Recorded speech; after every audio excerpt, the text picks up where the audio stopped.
Bagaimana perbandingan APBN pemerintahan sekarang dan sebelumnya? Berikut adalah daftar APBN periode 2009 sampai 2014 dan 2016 sampai 2019 Presiden SBY dan Jokowi. Penerimaan dan pengeluaran negara selama periode pemerintahan Presiden Susilo Bambang Yudhoyono dan Presiden Joko Widodo.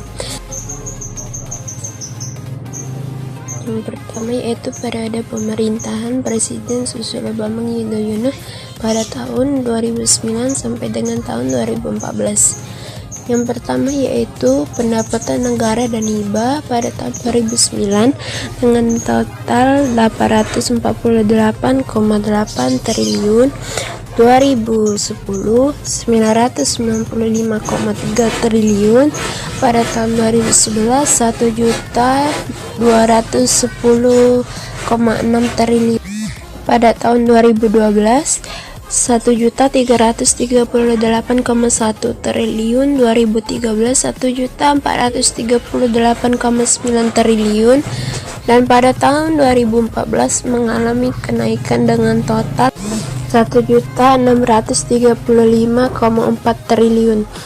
Dan yang kedua yaitu belanja negara pada tahun 2009 dengan total 937,4 triliun, 2010 1.042,1 triliun, 2011 1.295,0 triliun, 2012 1.491,4 triliun. Pada tahun 2013 dengan total 1.650,6 triliun. Pada tahun 2013 mengalami kenaikan dengan total 1.876,9 triliun rupiah. Selanjutnya pada periode pemerintahan Presiden Joko Widodo pada tahun 2016 sampai dengan tahun 2019. Yang pertama yaitu pendapatan negara pada tahun 2016 dengan total 1.555,9 triliun, pada tahun 2017 dengan total 1.666,4 triliun, 2018 dengan total 1.903,0 triliun, dan 2019 mengalami kenaikan dengan total 2.165,1 triliun. Yang kedua yaitu belanja negara pada tahun 2016 dengan total 1.864,3 triliun, 2017 dengan total 2.007,4 triliun, 2018 dengan total 2.217,3 triliun, dan pada tahun 2019 mengalami kenaikan dengan total 2.461,1 triliun rupiah. Mengapa terjadi demikian? Alokasi anggaran kesehatan dan infrastruktur di era pemerintahan Joko Widodo atau Jokowi lebih besar dibanding pada masa pemerintahan Presiden Susilo Bambang Yudhoyono atau SBY. Menurut Data Center for Indonesia Taxation Analysis atau CITA, anggaran infrastruktur pada akhir pemerintahan SBY yaitu tahun 2014 hanya 9,48% dari belanja negara. Namun pada 2015 meningkat menjadi 14,64%. Angka tersebut terus meningkat menjadi 18,46% pada APBN 2018. Sementara anggaran subsidi energi pada era Jokowi lebih rendah dari masa Presiden SBY. Pada 2014, alokasi subsidi energi mencapai 18,66% dari belanja negara dan turun menjadi hanya 6,95% pada 2015. Kemudian pada 2018 kembali turun menjadi 4,26%. Adapun anggaran pendidikan sejak pemerintahan Presiden SBY hingga era Presiden Jokowi tetap dipertahankan sebesar 20% terhadap belanja negara. Sejumlah pihak membandingkan perekonomian Indonesia di era Presiden Joko Widodo dengan Susilo Bambang Yudhoyono. Saat Presiden SBY, pertumbuhan ekonomi memang lebih tinggi dari saat ini. Namun hal tersebut dinilai karena berkah meningkatnya harga komoditas global. Berbeda dengan kondisi di zaman Jokowi, sejumlah harga komoditas anjlok. Tak hanya itu, kondisi juga diperparah dengan adanya perang dagang antara Amerika Serikat dan China. serta ketidakpastian kebijakan Presiden Amerika Serikat Donald Trump. Selama 10 tahun masa kepemimpinan SBY, pertumbuhan ekonomi meningkat 5-6%. Pencapaian tertinggi pada tahun 2011 sebesar 6,5% dan terendah pada tahun 2009 sebesar 4,5%. Pada tahun 2009, perekonomian melambat karena pengaruh ekonomi global yang berdampak pada pelemahan rupiah sebagai buntut krisis ekonomi yang terjadi di akhir 2008. Kritik ekonomi untuk SBY selama menjabat adalah gagal membangun infrastruktur. Anggaran infrastruktur pada masa SBY kurang dari 8% dalam APBN. Sementara anggaran cukup besar untuk pos subsidi energi hingga 19%. Pada era pemerintahan SBY, harga minyak sempat menembus level tertinggi, yakni mencapai 146 US dollar per barel pada Juli 2008. Sehingga fokus pemerintah saat itu adalah meningkatkan subsidi energi bagi masyarakat. Penambahan anggaran infrastruktur dilakukan Presiden Jokowi.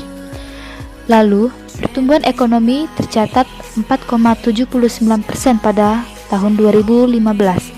Tahun-tahun berikutnya, angka tersebut tidak naik terlalu signifikan. Tercatat pertumbuhan ekonomi pada tahun 2016 sebesar 5,2% dan 2017 sebesar 5,7%. Berdasarkan angka pertumbuhan ekonomi di era Jokowi memang terlihat lebih rendah dibanding era SBY. Faktor yang mempengaruhi pertumbuhan ekonomi di tiap era berbeda sangat tergantung pada kebijakan sang presiden.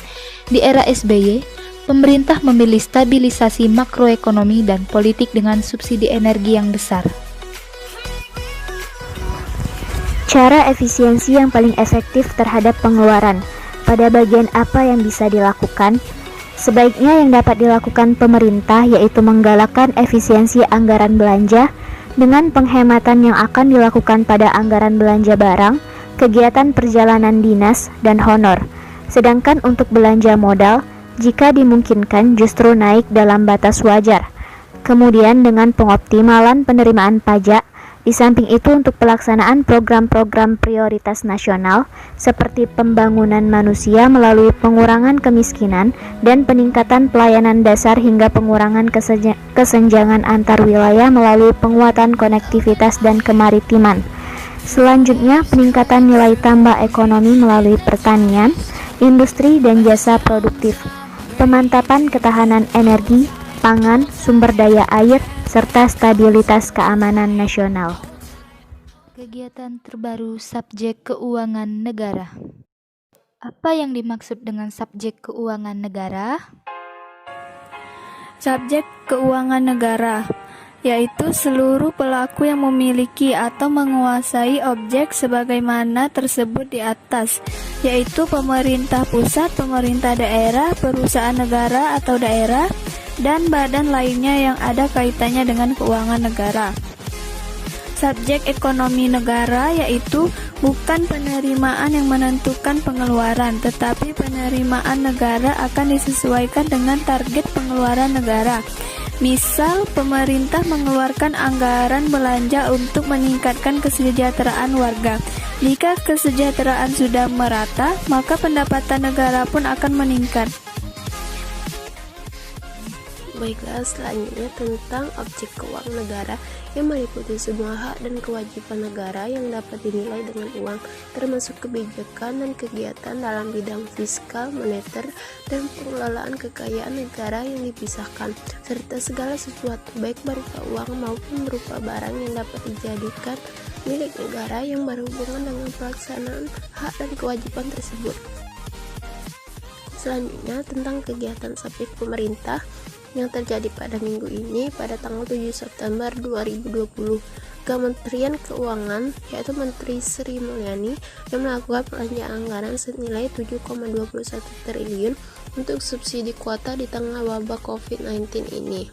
Kementerian Keuangan Republik Indonesia melakukan subsidi kuota yang akan disalurkan pemerintah untuk para pelajar sejak pandemi, anak-anak sekolah tidak lagi belajar secara tatap muka di kelas. Proses belajar dilakukan secara daring lewat pembelajaran jarak jauh, jadi ada biaya tambahan untuk kuota yang harus dikeluarkan.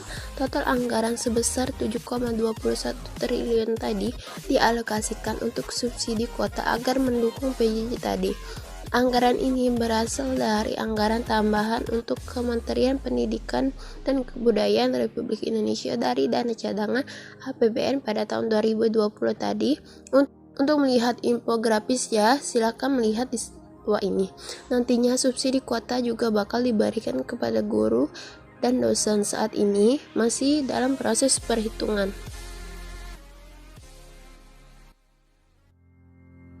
Sumber anggaran. Anggaran sebesar 7,21 triliun ini berasal dari anggaran tambahan sebesar 6,72 triliun untuk Kemendikbud dari dana cadangan APBN 2020 dan dari realokasi anggaran Kementerian Pendidikan dan Kebudayaan sebesar 492,8 miliar. Seperti dikutip dari laman resmi Kemenko 7 September 2020 yang lalu.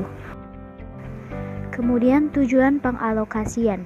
Sebagai upaya implementasi tujuan negara, Undang-Undang Dasar 1945 memajukan kesejahteraan umum, mencerdaskan kehidupan bangsa, dan ikut melaksanakan ketertiban dunia, dan implementasi nilai Pancasila, sila kelima, yaitu keadilan sosial bagi seluruh rakyat Indonesia.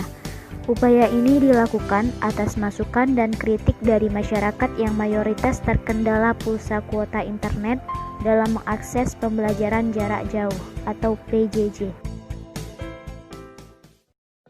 Klasifikasi pengeluaran menurut organisasi. Dalam kebijakan ini, klasifikasi pengeluaran termasuk dalam organisasi pemerintah di tingkat pusat, karena yang berwenang untuk mengelola pengeluaran dan alokasi anggaran ini adalah tugas lembaga Kementerian Keuangan yang bekerja sama dengan Kementerian Dinas Pendidikan dan Budaya. Sifat pengeluaran pemerintah pada alokasi bantuan kuota untuk pelajar ini termasuk transfer payment.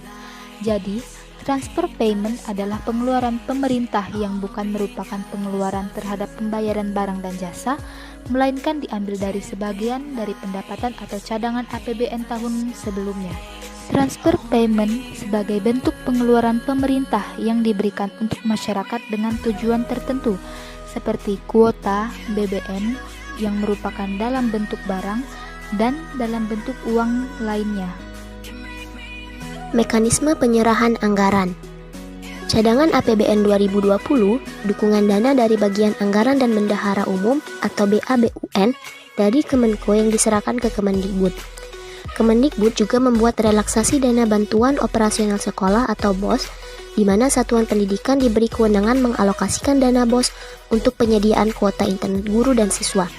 Setelah mendapatkan lampu hijau dari DPR, anggaran besar 7,21 triliun pun ditransfer ke sekolah-sekolah dan dapat digunakan untuk subsidi kuota internet selama 4 bulan.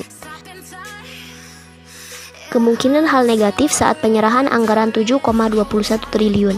Rawannya celah korupsi karena realitanya indeks korupsi masih tinggi. Birokrasi belum bisa dipercaya atau masih berbelit-belit untuk menyerahkan dan mengalokasikan dana senilai 7,21 triliun tersebut. Pihak-pihak sekolah, kampus juga harus diawasi dalam penyerahan dana anggaran ini. Dikhawatirkan ada oknum-oknum tertentu yang melakukan kecurangan. Solusinya, perencanaan harus bagus, harus melewati kajian-kajian secara mendalam. Menteri-menteri atau lembaga yang terkait harus memaparkan konsepnya lebih detail mengenai operasional dan prosedur penyerahan anggaran, bukan hanya konsep-konsep umum saja, serta meningkatkan pengawasan terhadap skema alokasi dana kuota dari pusat ke daerah.